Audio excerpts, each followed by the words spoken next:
그런데 택견을 보고는 전통 취미다, 기술연이다, 도검을 들고 한다, 이크에크 소리는 익살스러운 추임새다 라고 잘못 알고 계신 분들이 있어요. 택견에 대한 오류 정보 바로 잡아볼까요? 바꿔라. 해! 섰다. 해!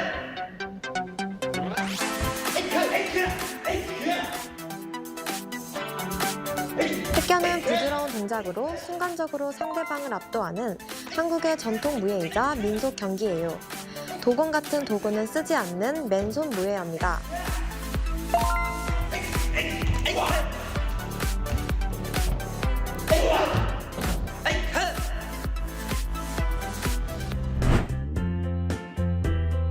잠깐, 뭔가 하나 빠졌는데요? 네? 뭘요? 택견은 중요 무용 문화재거든요. 1983년에 국가가 중요 무용 문화재로 지정했습니다. 그리고 2011년에는 무예로서는 최초로 유네스코가 인류 무형 문화유산에 등재했죠. 유네스코 인류 무형 문화유산으로 등재가 되었다고요? 그리고 세계 최초로요? 예, 세계가 인정한 거죠. 맞네요.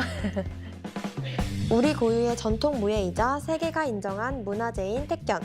앞으로 많은 사랑과 관심 부탁드려요.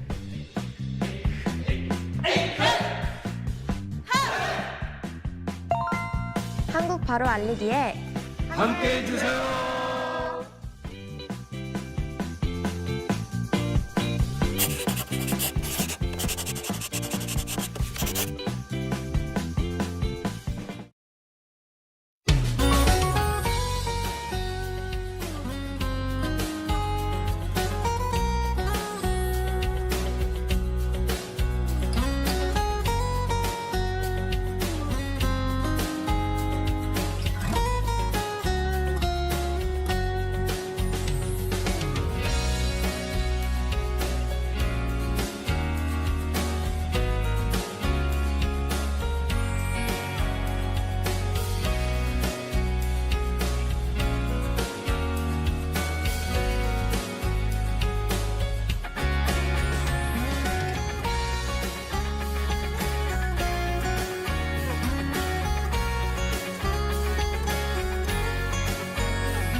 In our headlines on this Thursday, November 6th, here in South Korea, the U.S. Supreme Court appears concerned Wednesday with the Trump administration's claim of unlimited tariff authority over America's trade partners as related hearings kick off. Meanwhile, here in South Korea, lawmakers across the aisle lock horns over the government's budget proposal for next year, taking issue with spending size and fiscal direction. And North Korea accuses the U.S. of continued hostility in response to the latter's recent sanctions against the regime, which adds it will respond with strategic patience. A legal battle currently underway at the U.S. Supreme Court may change the course of the Trump administration's tariff campaign against America's trade partners, including South Korea. Our Lee Seung-jae explains. The U.S. Supreme Court began hearings on Wednesday to decide whether President Donald Trump's sweeping tariffs on South Korea and other nations were legally justified. At the center of the case is whether Trump exceeded his presidential authority when he used tariffs as a central tool of his economic and foreign policy. The power to impose tariffs is a core application of the power to regulate foreign commerce, which is what the phrase regulate importation in IEEPA naturally evokes. Justices met at the Supreme Court building in Washington, D.C. to hear arguments from attorneys representing small businesses and 12 Democratic-leaning states that filed the lawsuit, as well as from government lawyers defending Trump's policy. It's simply implausible that in enacting IEEPA, Congress handed the president the power to overhaul the entire tariff system and the American economy in the process, allowing him to set and reset tariffs on any and every product from any and every country at any and all times. Lower courts, including the U.S. Court of International Trade and the D.C. Circuit Court of Appeals, had already ruled that Trump's global tariffs imposed using emergency powers were unlawful. The Supreme Court, now holding a 6-3 conservative majority, has in the past issued rulings favorable to Trump, but legal experts say the outcome of this case remains uncertain. The central issue is whether Trump's reliance on the International Emergency Economic Powers Act, which allows a president to regulate imports in response to a declared national emergency, provided a legitimate legal basis for his tariffs. On April 2nd, Trump declared an emergency, claiming that America's chronic trade deficits were a threat to national security and the economy. He then announced plans to impose so-called reciprocal tariffs on multiple foreign nations. During Wednesday's session, a majority of the justices appeared skeptical about the president's power to unilaterally impose such far-reaching tariffs. 3 conservative justices raised concerns about whether an emergency law could give Trump near limitless power to change import duties and affect global trade. The court's 3 liberal justices also voiced doubts, meaning that at least 2 conservative votes could move to limit Trump's authority, though not necessarily strike it down completely. Legal analysts say the decision in this case could redefine the scope of presidential authority in trade policy for years to come. 이승재, Arirang News. And speaking of trade, but here in South Korea, steady exports of semiconductors kept the country's current account in the black in September for the 29th month in a row. Our correspondent Kim Do-yeon covers the latest numbers. South Korea's current account surplus continued for the 29th month straight in September, driven by strong exports.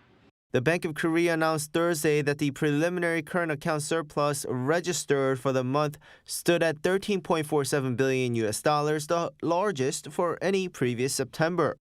This is also second highest monthly surplus for any month since the year 2000, and considering the surplus this year from January to September, it's the highest ever for the period, with $82.77 billion, about 23% higher than the same period last year. The biggest factor here is the boom in semiconductor exports, as the industry has entered a super cycle. In non-IT items, while automobile exports to the U.S. have declined, the sector is performing well, supported by export diversification to Europe and other regions. According to officials, this figure in September was driven by a $14.24 billion surplus in the goods account. Exports rose 9.6% from the previous year, while imports increased by 4.5%. Compared to the month before, it's up $4.84 billion. However, the services account deficit widened to $3.32 billion, larger than the previous month and the same month last year. This was partly because the transport balance swung to a deficit for the first time in 5 months. Looking ahead, the central bank expects the surplus to shrink in October due to fewer working days from the Chuseok holiday, but forecasts a return to a strong surplus trend for November and December. Kim Do-yeon, Arirang News. Meanwhile, at the Parliament, the government's budget proposal for next year is under scrutiny, with rival lawmakers clashing over spending size and fiscal direction. Our National Assembly correspondent Moon Hae-ryan has the latest.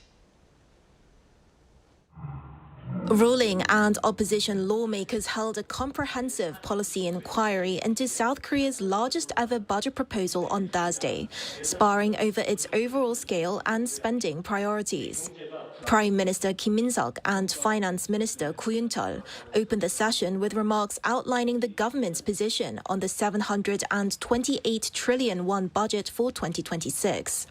Kim stressed the need for proactive fiscal measures to support growth and recovery, particularly in people's daily lives, while also addressing concerns over long-term fiscal sustainability. In drawing up this year's budget, the government carried out a record 27 trillion won expenditure restructuring and prepared a range of measures to ensure fiscal sustainability. He said the budget centers on 3 areas: building an innovative economy, strengthening the social foundation so all citizens can grow together, and bolstering national security and diplomacy with a focus on public safety and the national interest. Koo added remarks on the urgency of the situation and asked lawmakers to process the bill before the December 2nd deadline. If key projects like developing advanced industries, reviving local economies, and easing household burdens are not carried out on time, the 728 trillion won budget cannot deliver its full impact. The ruling Democratic Party echoed the government's view, arguing that the proposal puts meaningful resources toward cultivating long-term growth engines. But the main opposition, People Power Party, warned that expanding spending could undermine fiscal soundness. One PPP lawmaker also criticized the government's tariff agreement with the United States, which includes a $350 billion investment package, noting that National Assembly approval is required when policies impose a heavy financial burden on the state or the public. A DP lawmaker, meanwhile, pointed to rising domestic demand, improving consumer sentiment, and gains in the stock market as evidence of the Yi administration's economic achievements and justification for its expansionary fiscal approach. The policy inquiry continues Friday, with full deliberations for each government ministry set to begin next week. 문혜련, Arirang News. At the APEC CEO Summit in Gyeongju last week, NVIDIA pledged 260,000 GPUs for South Korea. So what are the implications of this investment for the country? Our business correspondent Park Jun-han takes a look. With a supply of 260,000 NVIDIA GPUs, South Korea has the capacity to become one of the world's top 3 AI countries. This is what Presidential Senior Secretary for AI and Future Planning Ha Jung-woo said last Friday, the day the government and industrial giants announced a GPU supply deal with the world's most advanced chipmaker. Although it might seem impressive to hold hundreds of thousands of GPUs, it's natural to wonder what this number actually signifies and what they will be used for. Artificial intelligence, from large language models to physical AI, demands tremendous computing power for training, which is why the NVIDIA GPUs will play a critical role. With 260,000 secured, South Korea now ranks among the global top 3, positioning us not just to build AI models, but to develop core AI technologies that drive innovation across industries. A professor here also claims that early access to chips from NVIDIA, which dominates 90% of the advanced semiconductor market, marks a significant milestone, positioning South Korea to gain a competitive edge. Since NVIDIA holds nearly 90% of the global GPU market, high-performance GPUs, essential for advanced physical robots, can realistically only be sourced from NVIDIA. With tens of thousands of GPUs operating like supercomputers, data centers are being built to support large-scale AI training. As more of these systems are established, we expect South Korea's AI ecosystem to grow exponentially. Securing high-performance GPUs is certainly encouraging, but how they are used, for what purposes, and how effectively they are allocated may prove just as crucial as obtaining the chips themselves. This will be a key factor shaping South Korea's future with AI. Park Jun-han, Arirang News.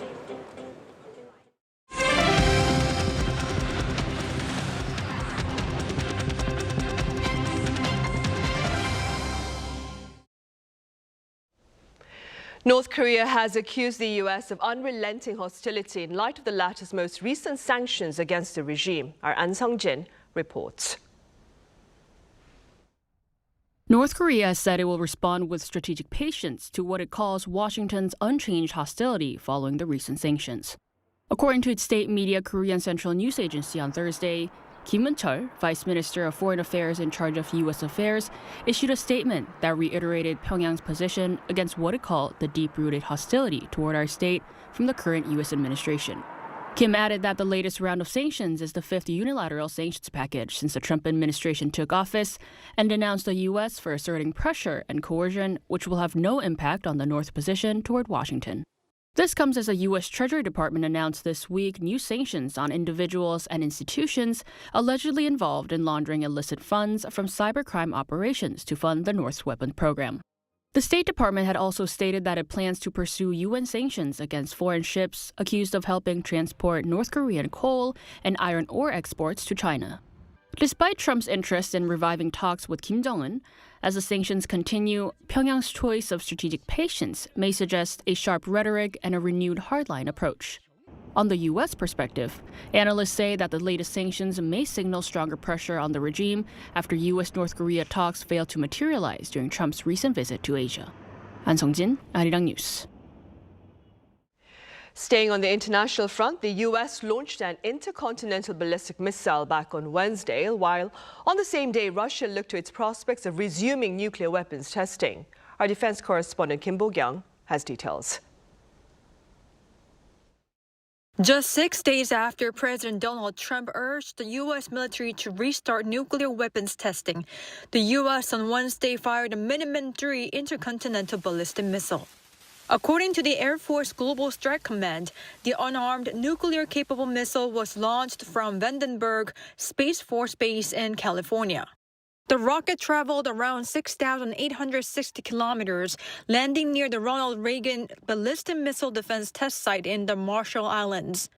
This follows after Trump announced on social media just 1 hour before holding a summit with Chinese President Xi Jinping on October 30th that he instructed the Pentagon to resume nuclear weapons testing.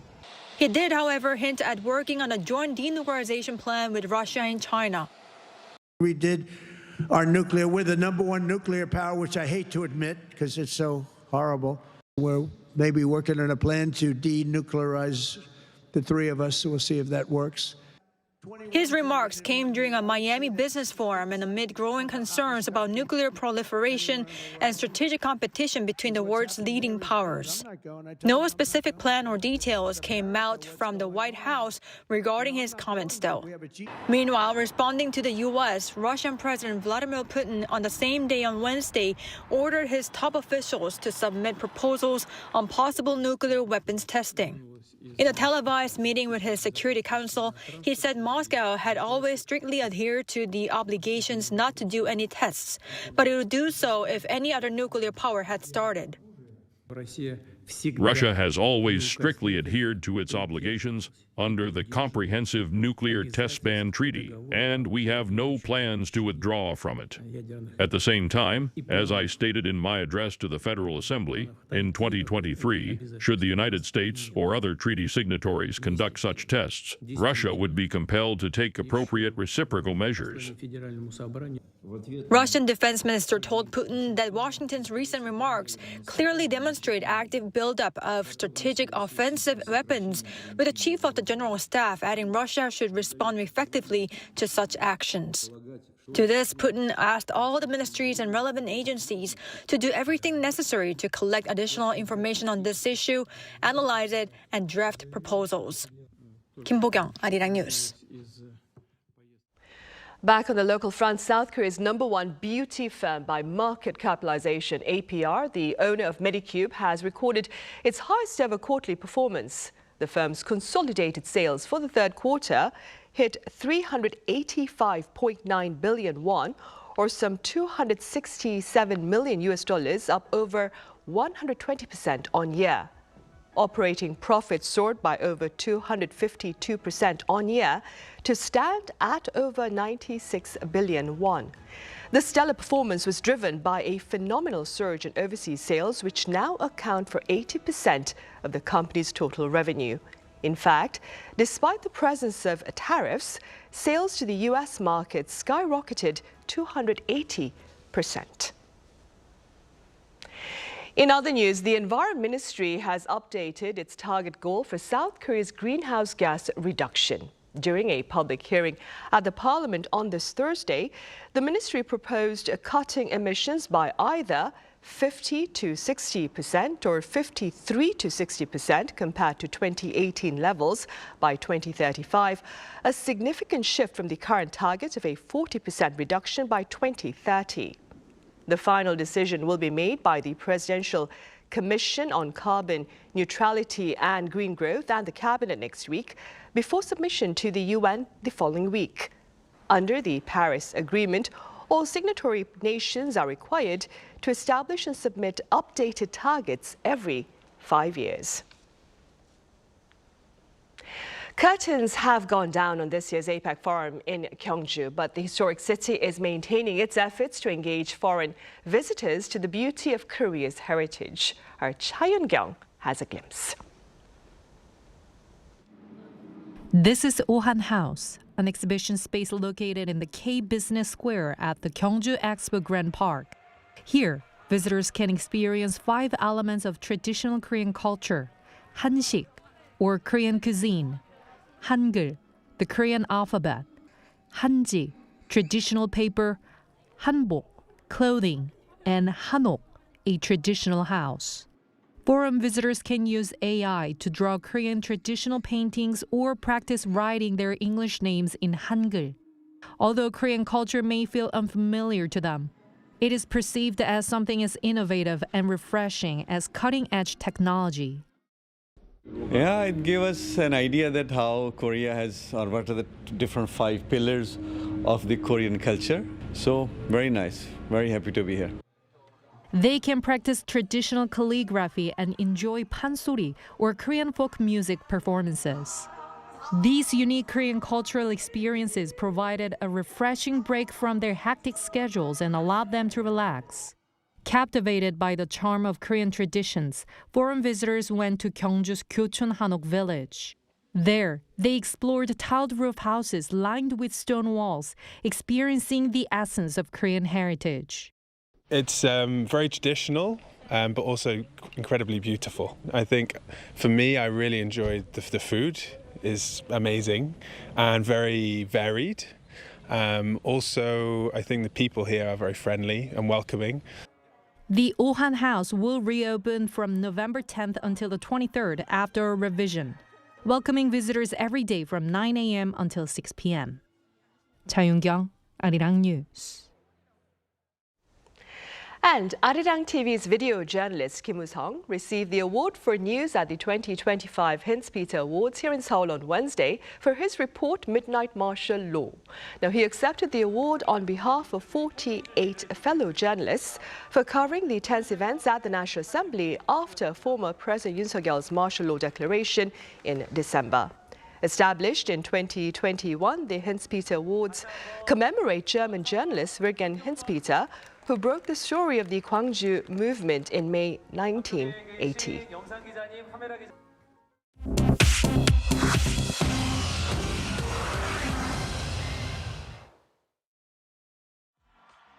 This is The World Now, bringing you everything you need to know from around the globe. In New York City on Tuesday night, Democrat Zohran Mamdani won a decisive victory over former governor of New York State Andrew Cuomo to become the city's first Muslim mayor. With 97% of votes counted, he led by more than 8 points. Speaking in Brooklyn, Mamdani called New York a, quote, light in a moment of political darkness, and sent a direct message to the president, quote, turn the volume up. Within minutes, Donald Trump fired back on Truth Social, branding Mamdani's victory, quote, communism over common sense, and warning that Democrats were pushing America too far left. The win cements a strong night for Democrats nationwide. Mamdani will take office in January as New York's 111th mayor. Focus now turns to how his progressive agenda, including rent freezes and an increase in corporation tax, will unfold under a Trump presidency. In the United States, at least 11 people were killed when a plane crashed and exploded on Tuesday evening in Louisville, Kentucky. Authorities say the UPS cargo plane's left engine caught fire and detached during takeoff from Louisville Muhammad Ali International Airport, sending the plane crashing into nearby buildings and triggering a massive fireball. According to officials, at least a dozen people were injured and more victims are feared as the search continues for missing people. Officials also say the crash caused a blaze so intense that parts of the city were briefly placed under a shelter-in-place order. Investigators have recovered the plane's black boxes and are examining footage showing the engine falling from the wing moments before impact to determine what caused one of the state's deadliest aviation disasters. In Bosnia-Herzegovina, at least 11 people have been killed and around 30 injured after a fire broke out at a retirement home in the city of Tuzla, about 80 kilometers northeast of Sarajevo on Tuesday evening. Authorities say the blaze started on the 7th floor of the building and took an hour to bring under control. Local media report that many of the victims were elderly or bedridden, unable to escape as flames and smoke filled the upper floors. Officials are still investigating the cause, and the home's director has offered his resignation, calling the tragedy, quote, a heartbreak for the entire country. The brightest supermoon of 2025 illuminated skies around the world on November 5th. Also known as the Beaver Moon, the spectacle appeared up to 14% larger and 30% brighter than usual, bright enough to cast shadows under its light. Astronomers say the moon reached its closest point to Earth about 357,000 kilometers away, just hours after turning full, marking the biggest and brightest of the 3 supermoons that appeared this year. Skywatchers in both hemispheres enjoy the show, while a live stream from Italy's virtual telescope project captured the moment for millions online. The next supermoon is set to rise on Thursday, December the 4th. 주지현, 아리랑 뉴스.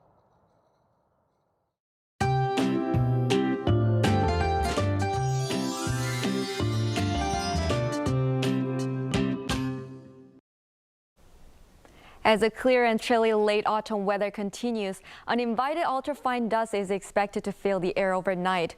From late afternoon, ultrafine dust gradually moved in from overseas with higher concentration in the western areas. This dusty air will stay until tomorrow morning and gradually fade as easterly winds clear the air in the afternoon.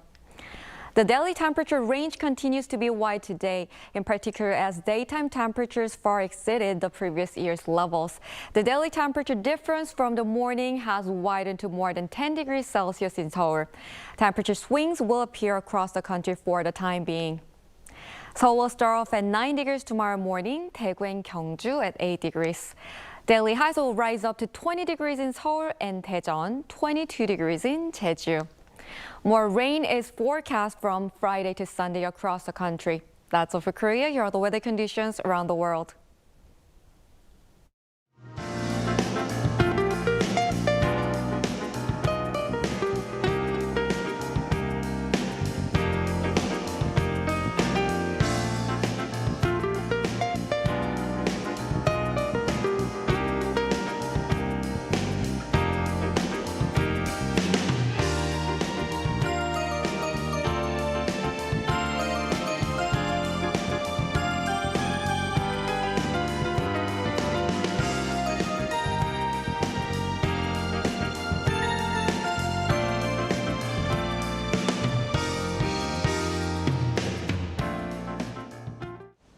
Those are the headlines at this hour here in South Korea. Coming up next is our daily panel session, so do stay with us.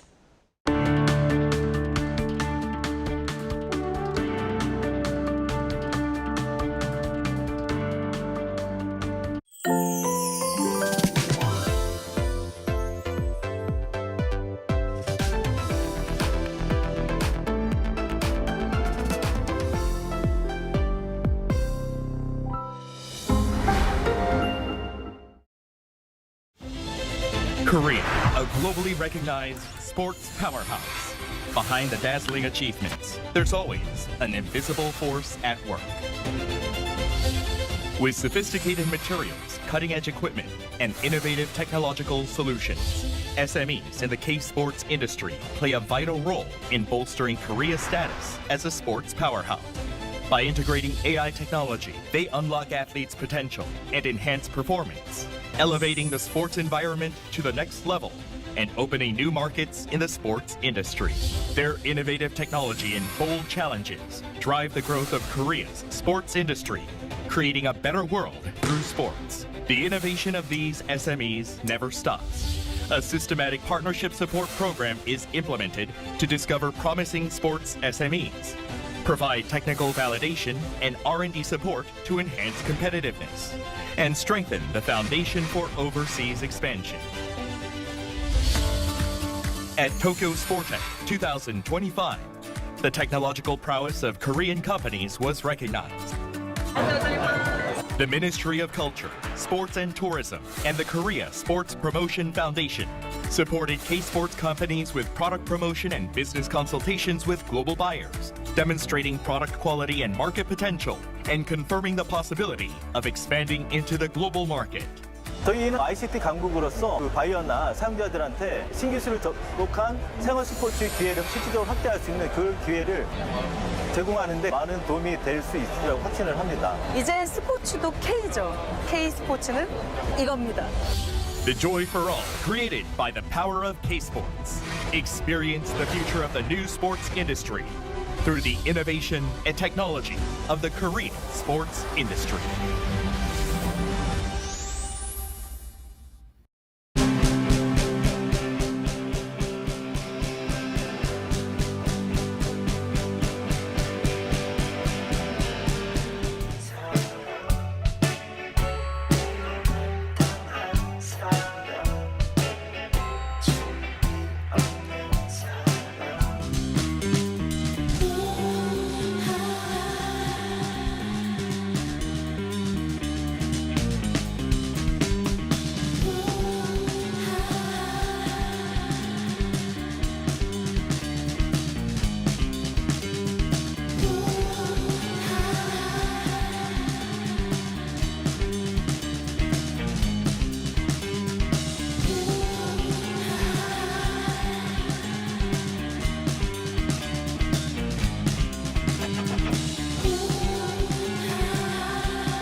The power of pop culture, especially that inspired by K-content and their impact on Gen Z, have become more pronounced in recent times. With more on Press Perspective today.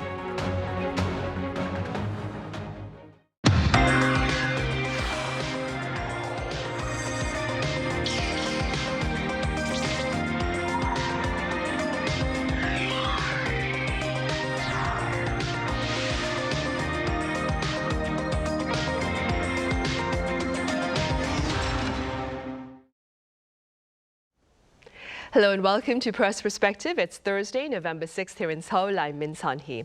Quite a number of Gen Z members appear to be seeking comfort in dramas that delve into a past that took place well before their time. For more on this phenomenon and related trends, I have freelance journalist David Lee here in the studio. David, it's great to have you here. Good to see you again, Sunny.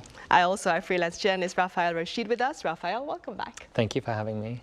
Now, David, for the sake of our viewers who did not have the pleasure of reading your article, could you give us a quick rundown, including details of your interviews of the Gen Z here in the country? Of course. So about a month ago, I was scrolling through TV, and I noticed that every major channel or cable channel seemed to have a retro drama playing on their channels, and I kind of delved into it deeper, and it turns out that this was true. And some of the titles during that time included 100 Memories, which was about two female lead characters in the 1980s who worked as bus conductors. And people nowadays might not know what these bus conductors do, but they were responsible for collecting the bus fares from the passengers. And it was a job mainly for female workers who didn't have the opportunity to receive higher education at that time. Another title, which recently ended, was Typhoon Family. And this is about a trading company overcoming obstacles during the 1997 Asian financial crisis. But I think this trend of retro dramas, I think really kind of picked up pace with the Reply series, which had its first season in 2012.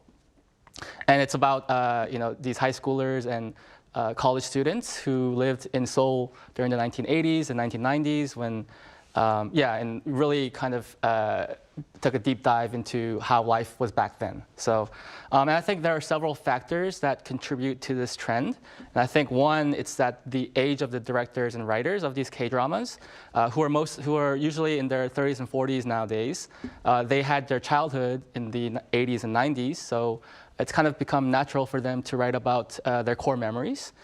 Secondly, I think these retro dramas are something very new and different to other K-dramas, in that the younger audiences have never, they've never had these experiences, shared these memories.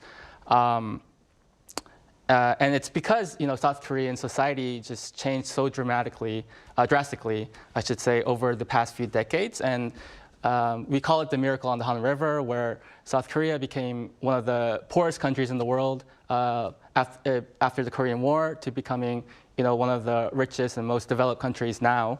But I think it's really the 1990s when most of these changes, these visible changes, were apparent to many people. We went to becoming one of the most modern and digital societies in the world. We went from becoming a government-led economy to a market-oriented economy. We used to be aid recipients, but now we're one of the major donors to many outside countries. And now we're a leader of democracy and globalization for the Asian continent, and so on and so forth. So, but I want to highlight, I think, the deepest reason that these dramas are becoming a trend, and I think it's that they fill in a social need for many people that's kind of hard to find in today's society. And this was I really felt this when I talked to two 23-year-old university students for my article. And they made some comparisons, such as today everyone's living in apartments, and it's quite rare to have dinners where the whole family is together. Usually a lot of students and office workers, they eat alone because they're so busy. And they were surprised when they were watching the Reply series, the drama, and how there were scenes of neighbors sharing meals with each other and inviting neighbors to come to their house. And another comparison is how today's so-called Hellgate rush hour in subways and buses, people are just too busy pushing each other around for space. But back in the days, people who were sitting down in these buses, they would offer to hold someone's bag for them if they were standing up.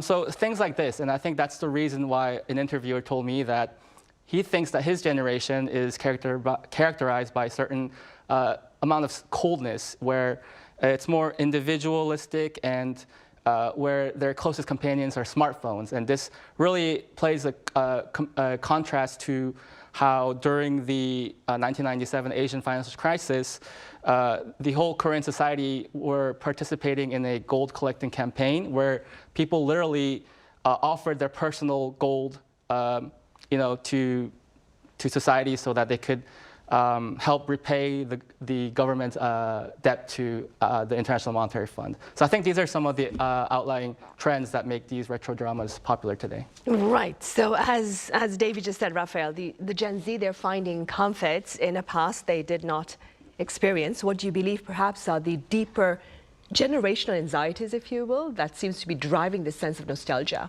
Sure. I think when we talk about these retro dramas, a lot of people might just say that this is like escapism and, just enjoying the past. But I do think it's beyond this kind of escapism, and I think it's a rational response to what a lot of research, some researchers are calling kind of Korea's collapse of a believable future sort of narrative.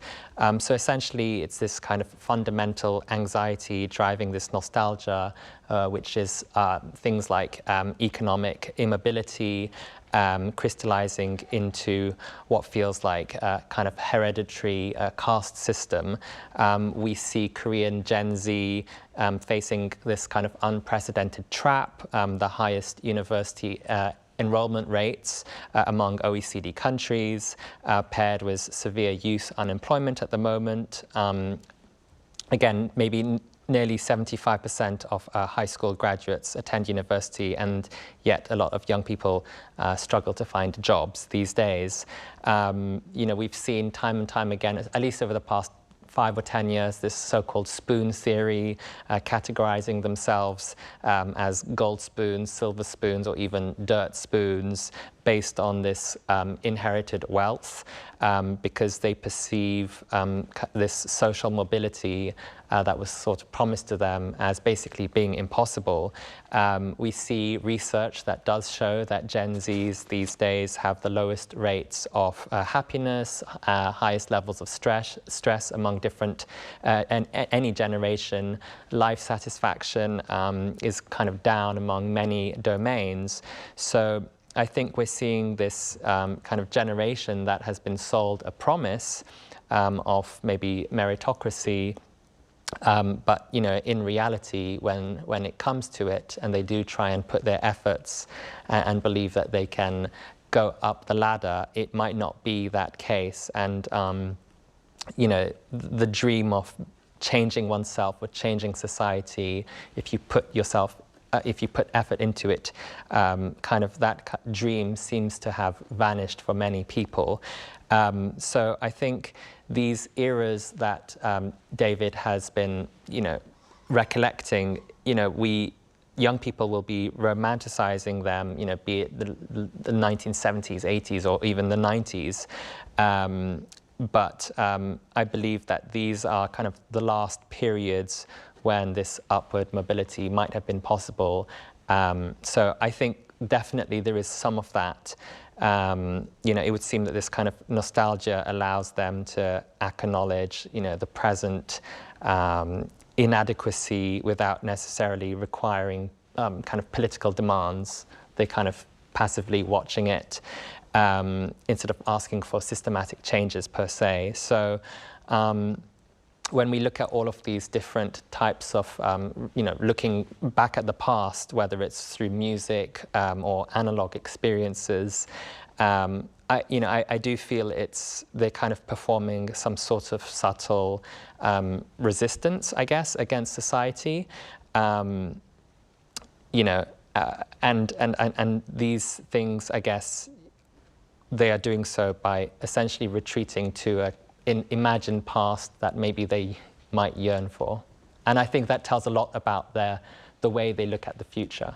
Right. Keeping in mind what Raphael has just said, David, and based also on your interviews of members of the Gen Z, do you suppose those who watch these nostalgia-driven dramas perhaps also get to walk away with perhaps a renewed sense of determination about their future? Maybe that where there is a will, there is indeed a way? Right. Yeah, I think to a certain degree, I think that's true. I think these stories of past generations, overcoming generational hardships of either political oppression or economic crises.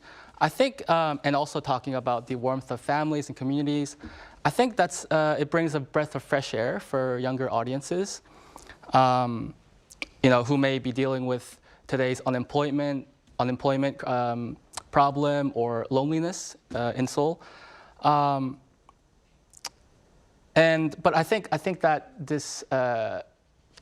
these younger audiences who are attracted to these dramas, I think they're part of a bigger demographic of people who are allured to the trend of, doing things the old way. And I think this largely represents going from an online culture to, emphasizing more of the offline culture. And this includes the rising popularity of run crews in South Korea and social gatherings, including wine clubs and other sporting clubs. And I think South Korea, like in the early 2000s, starting from the early 2000s, we've had our own fascination with social media, such as Cyworld and later Facebook, and then now, I guess, Instagram, to today where, excuse me, a lot of these younger people are using these social apps to actually make in-person connections. Especially after the pandemic, I think they've really felt the need to not only make connections online, but bring those connections to more in-person, more personal connections. And yeah, I think this also goes hand in hand with the trend of going analog. You can see people using old phones, the popularity of LP records. A lot of cafes these days will have LP records. And people, even me, I started to use non-Bluetooth wired earphones. And then there are other people who are going online and social media fasting, trying to take a break from the online world. So yeah, I think this just really goes in line with today's trends, and I think the retro dramas are really, reaping the benefits of it. Right, and staying with these dramas, Raphael, what would you choose to highlight as the general appeal of these nostalgia-driven dramas for the broader audience beyond the Gen Z? Yeah, I think that maybe the broader appeal lies in the extraordinary attention to detail when it comes to these dramas, for example. They do definitely recreate kind of genuinely immersive experiences for the viewers, and I think they invest heavily in recreating specific periods of time, moments with like a lot of precision. And a lot of friends, I've asked, do you think it was real, or was it just a cheap, knockoff? And they're like, no, that's really how it was, and that's exactly how they remember it. So when you watch these dramas like When Life Gives You Tangerines, you'll see this meticulous recreation of this pre-digital world. I think the music is also just as important. Gen Z audiences specifically mention being drawn to real instruments or real music, raw emotions or raw voices, rather than maybe heavily processed K-pop of today. So you'll see, I think it was recently when I think there was New Jeans, Hani performing 90s, 80s Japanese kind of city pop, or you'll see a lot of young people flocking to Oasis concerts just the other day, actually. I think they're seeking this so-called, genuine music experience. And also, I think the historical authenticity creates that strong appeal. These dramas don't just reference the past, they also actually going set against real events, like David mentioned earlier on, whether it's the IMF crisis, or upheaval in the 1970s, 90s, periods where South Korea underwent rapid transformation and modernization. And of course, in these dramas, they will again have a lot of very specific details or kind of props, whether it's like old computers or coffee machines, vending machines, All these kind of things make it a lot more, relatable, I think. So I think these dramas, they serve as kind of historical, maybe archaeology in a way, for audiences who are trying to rediscover the history of their own country. Right. David, do you suppose that we're going to be seeing a great more number of such screen productions, given their appeal? Yeah, I don't see a reason why not. Just looking at the fact that this retro trend is really not slowing down in South Korea, or I guess elsewhere in the world as well. And this pertains to fashion. Vintage clothing is really popular in Seoul and in South Korea. You'll see vintage shops just anywhere, in Hongdae, Itaewon, Gangnam. So fashion is a really big thing. Music, Raphael mentioned this, but music from the 80s and 90s, including from symbolic artists like Cho Young-pil or Lee Moon-se, like their music is becoming more recognized by the younger generation and being more streamed by the younger generation. Korean ballads from the 90s and early 2000s, they're making a comeback, I think, slowly, gradually. And if you look at the performance and success of these retro dramas, even some of the recent titles that I mentioned before, and like Raphael mentioned, When Life Gives You Tangerines, which I think is a generational drama, K-drama, and it was the biggest winner during this year's Baeksang Arts Awards. So you can really tell that these dramas are really succeeding in attracting young viewers and viewers of all generations. And even in other countries, they're recognizing how different these dramas are. Typhoon Family, which I mentioned before, is becoming really big in countries like India, and it's breaking viewer rating records in South Korea. And this is kind of a personal recommendation that I really liked. And you can watch it on Netflix. It's called You and Everything Else. It's being recognized as one of the more well-made dramas of this year. And I think one of the reasons that I really felt a connection with it is it has to do with the 1990s, which was the period that I kind of grew up in. So, yeah, I just really don't know if there's a real case or a big reason for these retro dramas to stop. So I think we'll see a lot more titles coming up soon. I'm actually currently watching Typhoon Family on Netflix right now. Both Typhoon Family and You and Everything Else are based in 1990s then here in South Korea. Yeah, yes, both of them are. But the latter one, the You and Everything Else, it kind of goes through periods, but yeah, the 1990s is well represented. Right, because the Typhoon Family itself is specifically focused on the Asian financial crisis of the late 1990s here in South Korea, of course. Meanwhile, Raphael, The Economist had recently published an article about how East Asian pop culture is inspiring Gen Z protests. Tell us a bit more about that particular coverage and your takeaways. Sure, yeah, I think this represents a kind of remarkable cultural shift where East Asia now supplies what The Economist calls the imaginary and soundtrack of global resistance movements. I think, for generations, Western pop culture, whether it's, punk or hip hop, these have defined useful rebellion in a way, I guess. But now we're seeing, things like anime characters or even K-pop tunes and chants galvanizing this kind of protest culture worldwide. One of the examples is Monkey D. Luffy's Jolly Roger flag from the anime One Piece. Over the summer, young Indonesians were protesting economic hardship and creeping authoritarianism, waving the flag. And then when the government kind of threatened even more, like treason charges, it only broadened the flag's appeal. Then by September this year, it appeared in Nepal during protests that toppled the prime minister there, and then in Madagascar as well.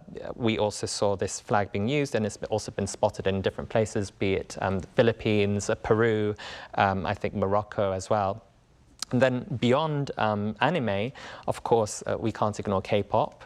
And I think Girls' Generation into the new world. Tamanse, as it's belovedly known here, has become a kind of transnational protest anthem. Of course, we saw it during the protests over the past few years in South Korea, and it's become a kind of pro-democracy anthem. And we've also seen it at rallies in Hong Kong, in Thailand, and so again, beyond Korean borders. Also, we saw Thai protesters even don kind of hamster ears from the anime Hamutaro, the Japanese one, and they were chanting about kind of taxpayer money and you know, using the characters, the cartoon's jingle, you know, while protesting in Bangkok. So I think it's quite fascinating how you know, this is a kind of how you know, also social media is accelerating this trend across the world. And I guess on the point when it comes to anime, I think anime is kind of ethnically ambiguous, so it doesn't really define a specific nationality. So I think these kind of fantastical worlds where people live in provide easier identification points for people to rally together rather than maybe Western heroes. Although Western heroes, I have seen some of them at Korean protests. But the kind of message of optimism, Luffy again in One Piece, you can hit me all day long, but I'm never giving up on my dreams. I think this kind of message resonates with young people around the world. So all in all, I think these characters or chants or K-pop anthems, you know, appeal to this generation that is seeking hope amidst chaos, whether it's authoritarian pressures or anything else worldwide. Right, giving them a sense of hope and inspiration then. All right, I'm afraid that's all the time we have today. Raphael, as always, thank you so much for your time and your thoughts. Thank you very much. David, thank you very much for your insights. Thank you, Sunny. Right, that ends this edition of Press Perspective. Thank you for watching. See you same time tomorrow.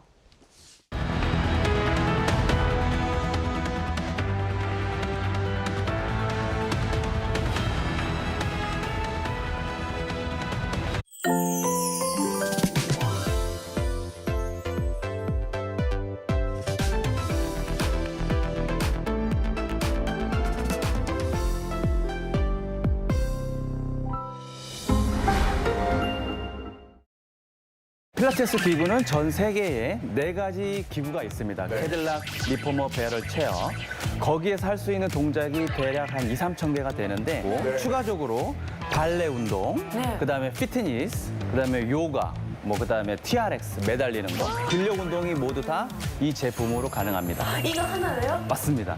여러 가지 기구가 필요한 게 아니라 엘라스트 한 대만 있으면 다 가능하다는 거예요.